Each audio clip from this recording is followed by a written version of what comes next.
தரித்திரம் இருக்கிறது, குடும்பத்தில் கடன் பிரச்சனை இருக்கிறது, குடும்பத்தில் ரொம்ப போராட்டம் இருக்குது, மனதில் கவலையோடு கூட இருக்கிறீங்களா?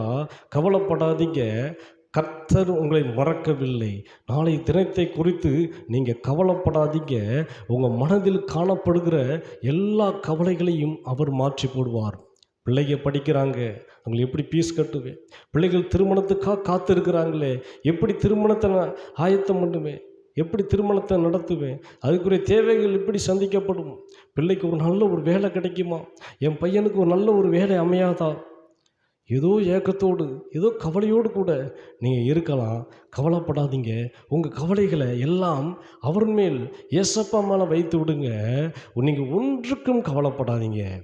எல்லாவற்றுக்கும் ஆண்டவர்கிட்ட நீங்கள் ஸ்தோத்திரம் பண்ணிக்கிட்டே இருங்க. நிச்சயமாய் பாருங்கள், ஆண்டவர் உங்களுக்கு பாருங்கள், இந்த மனக்கவலையிலிருந்து ஆறுதல் செய்கிறவராக இருக்கிறார். அதிலிருந்து உங்களை விடுதலை தருகிறவராக இருக்கிறார். உங்களை ஆசீர்வதிக்கிற